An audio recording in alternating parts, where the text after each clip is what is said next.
In the tapestry of history, few monarchs cast a shadow as dark and complex as Henry VIII of England. A king whose name still chills the spine. He didn't seize power through conquest or rebellion. He inherited it in 1509, a young prince stepping into a kingdom scarred by the Wars of the Roses. Decades of civil strife had left the Tudor dynasty founded by his father, Henry VII, fighting for legitimacy. Tall, athletic, and gifted with a sharp mind, young Henry embodied the Renaissance ideal, a ruler poised to bring stability and glory to England. European courts buzzed with art learning and intrigue, and he knew power must shine both at home and abroad. But beneath this golden promise, an obsession took root. Henry craved more than the crown. He yearned to be eternal, great, powerful, unstoppable. This hunger shaped his every move, from marriages to reforms to a trail of blood that marked his path. His court glittered with nobles, scholars, and artists, a dazzling display of Tudor might. Yet a darker tide swelled paranoia and ruthlessness, a glimpse of the tyrant within. The charming, brilliant prince hid a calculating mind, seeing people as tools to wield or discard. His story isn't just royal excess or marital chaos.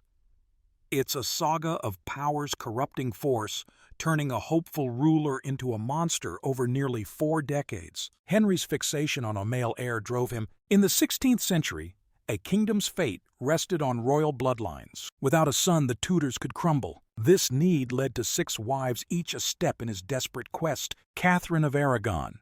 His first was pious, wise, and tied to Spain through her marriage to his late brother Arthur. For nearly 20 years she reigned as queen, but one flaw haunted Henry: no surviving son. By the 1520s, he believed God cursed him for wedding his brother's widow despite papal blessing. Her pregnancies yielded miscarriages or lost infants, save for daughter Mary. When Pope Clement VII refused to annul the union, Henry faced a choice: bow to Rome or break free. For a man obsessed with control, there was no question. In 1534, he severed ties with the Catholic Church, naming himself Supreme Head of the Church of England. This wasn't faith.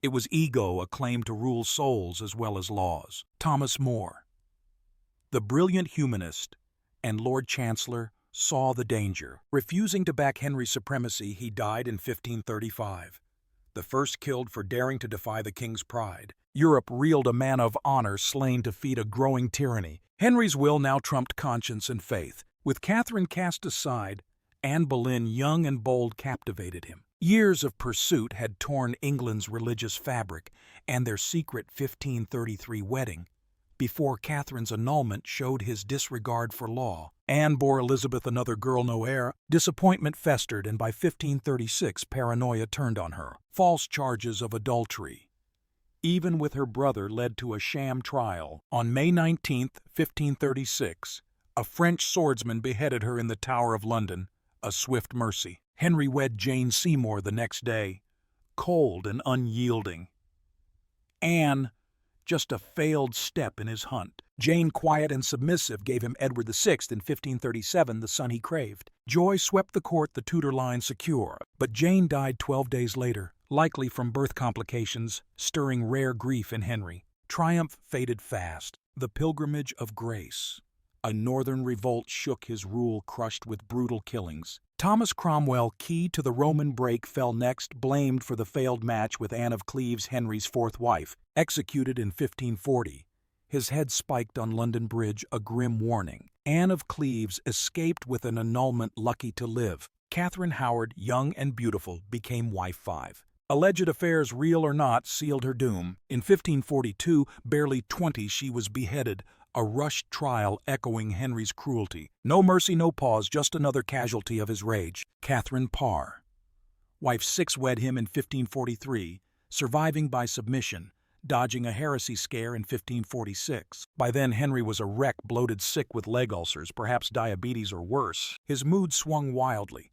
His stench filled rooms and fear gripped his court. The 1540s saw a king transform the athletic youth, now a diseased tyrant ruling by terror. Nobles dreaded his gaze, a misstep meant death. Gluttony worsened his decay feasting, while England starved amid his reforms. His children, Edward, Mary, and Elizabeth, faced his whims legitimized or shunned as politics shifted. By 1546, paranoia peaked, trust gone. Even Katherine Parr teetered on the edge. From Windsor Castle, he ordered killings like Henry Howard, Earl of Surrey, slain days before the end. On January 28, 1547, Henry died consumed by disease, his body rotting as he'd rotted lives. Agony marked his end, a mirror to the pain he dealt. England lay broken, bankrupt, divided by faith, unsteady under 9-year-old Edward. Europe mourned by protocol, but many cheered a madman's fall. His corpse-swollen burst on the way to Windsor burial, a grotesque close to a brutal life. Henry's mark lingers grim and vast. His reformation, born of pride, sparked centuries of strife. He bred fear, a culture of dread, paving the way for tyranny.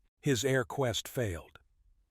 Edward died young, and Elizabeth, the child he dismissed, rose to greatness. Foreign courts shunned the rogue king once, a power now a terror. His reign warns of power unchecked, a legacy not of glory but of ruin, a tale of ego and devastation still haunting us.